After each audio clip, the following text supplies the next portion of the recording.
haven't even started the episode, I haven't even done my intro, and the rain is already putting me to sleep. Hello everyone, this is Rin from Super Cat Punch, and welcome back to Abscission, where we need to find... what in the world is going on? We found this, very interesting fleshy tendril last time we were looking at it with that doctor, and, we're trying to find out what's going on, so let's do some investigating. There's no need to mess it up. I didn't want to mess it up. This guy comes over here ready to, like, punch the... the board here. Poster. Better to leave it up here. It was covering a stain. I wasn't thirsty. There was nothing on the shelves that could help with a case as strange as this one. Also, it is our final week of the month, which means our special redeem is up for grabs, so be looking out for that paw in this week's videos. See the description for more details, and also Backrooms Doors will be this week, so that was our last special redeem. They chose the next indie game, and that is what they chose, so that will be this week. Thank you for waiting! There was a letter in a manila envelope. The only writing on the outside was my name, in a handwriting I did not recognize. I carefully opened the envelope and slipped the letter out. It was drawn in what appeared to be red wax on a thick paper or papyrus. There was a diamond in the center with jagged edges. A strange cluster of symbols surrounded it, perhaps on an alphabet of some kind. There seemed to be a symbol near one of the corners, obscured by what appeared to be charcoal. I decided to try and rub the powder away. Uh-oh.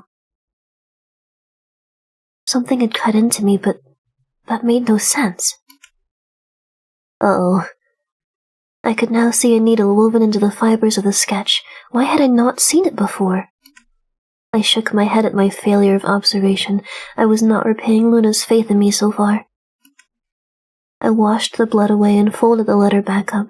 I knew I needed to look into who had sent it to me, but I had more pressing issues at this time. Don't press me. Ah, I remembered this case.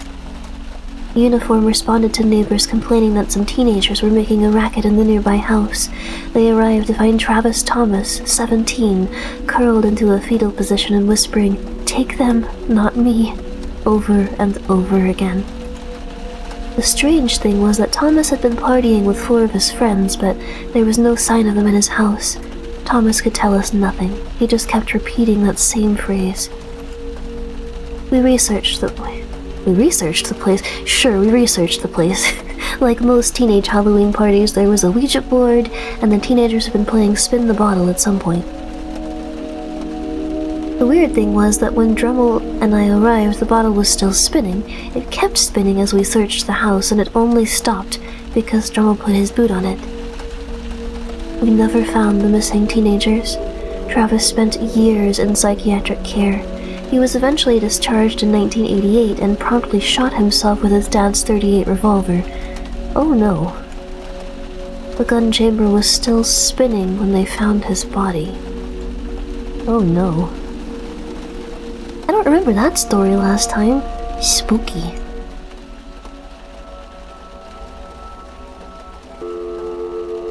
Ooh. Let's call Abigail. Hello? Hello, Abby. How are you? Dad? Fine, I guess. And you? Fine. I closed my eyes. I'm sorry that I forgot your birthday. That's okay. I know you were busy. Matt says hi, by the way. Good, good. He's a good guy. I'm glad you think so. I mean, you've only met him once. I know. Well, I won't keep you. I just wanted you to know I was thinking of you. Oh, I did not mean to double skip there. You too. We're calling Ben Drummel now. You've reached Detective Ben Drummel of the APD. Leave a message and I'll get back to you.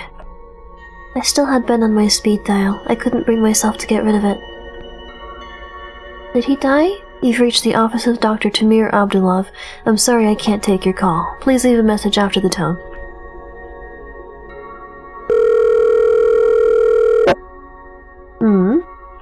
Emilia? Sorry, Will. I was trying to get some sleep. I didn't get in until 8 a.m. I'll be back on duty later. No problem. I'll be chasing leads. Shall we catch up this evening? Sounds good. I'll be back at the station by 6. I'll see you then. Let's go to the computer. Oh! To protect and serve the citizens of Ashfield, MA. Okay, commands, address, record. Okay, so we need that name. Record, Mark, Torrence. There we go. This was hardly the record of a career criminal, but that often meant nothing when it came to a violent crime, Sadney. Sadney? What is wrong with my English today?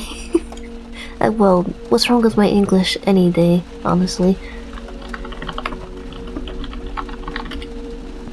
Alright, so we have Mark's address, 52 Carpenter Avenue. I noted his address. Perhaps it was time to pay Mr. Torrence a visit. An address has been added to Stanhope's map. Alright, well I guess we can leave the office and go head out and see Mark.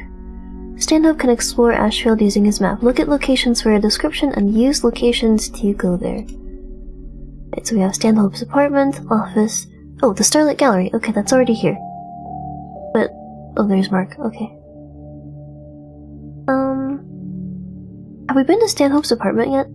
It was cheap and relatively clean, which was about the best I could want from a home. Serena Challonor's former place of work. In Salem, one of the roughest parts of town outside of Tawny Heights. Okay, let's go to his apartment. There was a picture of me and Ben Drummel, my old partner. His death was a loss for all of Ashfield. Okay, so he did die. That's unfortunate. My old black and white TV, still working after 20 years. They don't make things like they used to. Things used to be made to last, like some of my older stuff still works, but things that I've bought in the past like 4 years, already breaking. My easy chair, blue velvet and mahogany, it had cost a few $100s, but my back has been thankful ever since. Looks like a comfy chair. I can't look at the yellow stains on the ground? Alright. I had been living in the apartment for around 5 years, but it was probably hard to tell. I had always been too busy to unpack everything. The banner from my old fraternity. I'm not sure why I kept it. I had no love of the power games that had been involved.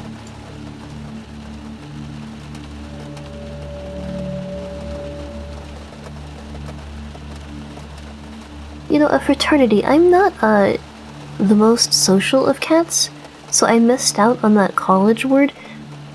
Is that just like a group of people that you hang out with? I gotta look this up, because I know I've never actually taken the time to look this up, so give me a second. Let's see. Fraternity. A group of people sharing common profession or interests. Okay, I have never heard that term outside... Turn? What is wrong with me today? I have never heard that term outside of a college setting. And in college I was just, you know, like straight, I'm just gonna do my work. Don't talk to me, please. I don't know how to talk to you, so just don't.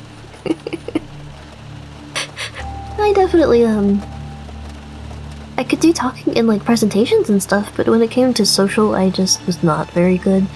I'm still not the greatest, but I'm a lot better than I used to be, and going out of college and working a whole ton around people, obviously, you know, every single day, really helped me, so I'm not quite as bad as I used to be. My bonsai, given to me by Abigail 3 years ago, somehow I had managed to keep it alive. I wish the same could be said of our relation. Oh. You can still talk to your daughter. You're still here. There's still time. Some of the more interesting papers from the last 30 years of Ashfield's history. I saw it as a duty to know everything I could about the town, like a doctor understanding a patient's medical history. Alright. assorted criminology books, and also a smattering of cheap thrillers, my guilty pleasure.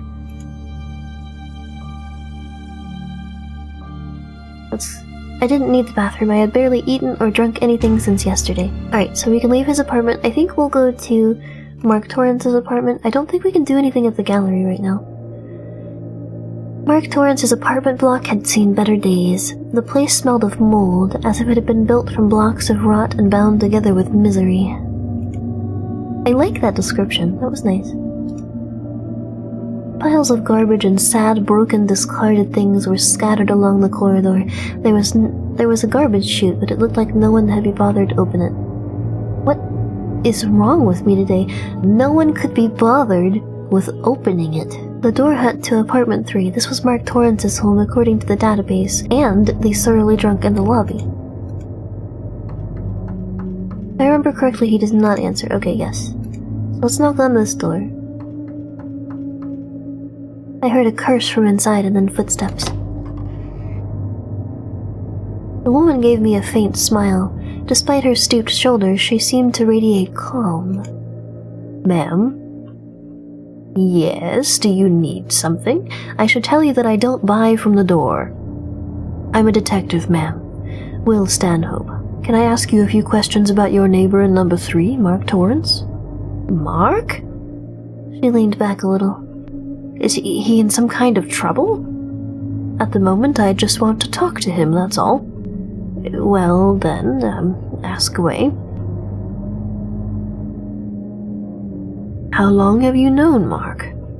He moved in a few years back, maybe 5. Moved here from Worcester, I think he said. Any family? He mentioned his pa back home. Never comes to visit, though. I get the impression there was bad blood there. Why is that? Poor boy moved in with nothing more than a rucksack and the clothes on his back. I think he left in a hurry. Oh, I didn't...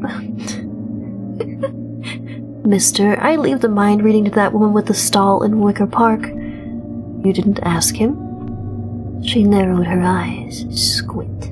You don't prod at wounds that are hurting. You gotta let it heal. What do you think of him as a neighbor? Any trouble? Depends on what you mean by trouble. He used to play his music loud, but a broom on the wall a few times put a stop to that. What about visitors? Anyone concerning? A few rock and roll types, all metal in their face and black clothes, but they're just kids looking for attention. Give them a smile and they're good as gold. Mark's like that. He likes to act tough, but he'll come around and help me move my furniture when I'm vacuuming and pick me up some groceries when I'm under the weather. I see. His name has come up in a connection with Miss Serena Challenor. Is that name familiar to you? Yes, I met Serena a few times when they were dating. Always very polite and pleasant, and she had a wicked sense of humor, very sharp. She has an interesting style of clothing as well, both of them do. Sad it didn't work out between them. What caused the breakup? You'd have to ask Mark about that. I know he was broken up about it, but he's trying to move on, far as I can tell. I think she's just stopped returning his calls. Any idea why? Better to ask him. When was the last time you saw Mark? A couple of nights ago, leaving his apartment. How was he? Normal. He's sometimes quiet, but nothing out of the ordinary. What was he wearing? A military jacket, a bit worn, and black jeans, I think. Boots? Big brown ones. There was a look on her face, concern mixed with sadness. I needed to ask what was on her mind. I get the impression you want to ask me something. You're sharp. Look, I'm no fool. I can tell that Mark is in some kind of trouble. At the moment, I'm really just looking to speak with him. Don't try and lie to me, detective. I'm good at reading people, and he is a good boy, no matter what you think he's involved in. All I want to know is that you'll hear him out. I don't want him hurt. Will you promise me that at least? So we don't want to be funny. We don't want to be demanding. We could be calm, diplomatic, and rational. I just want to talk to him. That's always the best place to start. He'll get his say, I promise you. If you're as honest as you seem, then I trust you. Here, take this. She passed me a small key worn from years of use. He gave me a key to his apartment in case of emergencies. If he's taken something bad or he's hurt, I want you to be able to get in there to help him. I appreciate that, ma'am. Thank you. Let's go knock on apartment 1 for fun. Hello? There was no answer. Alright, so can I examine anything else? No, okay. I may have to use the key on the door.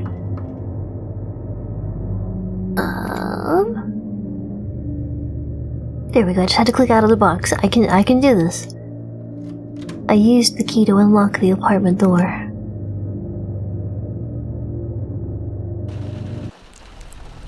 The unmistakable metallic stench of blood hit my nostrils as soon as I entered the apartment.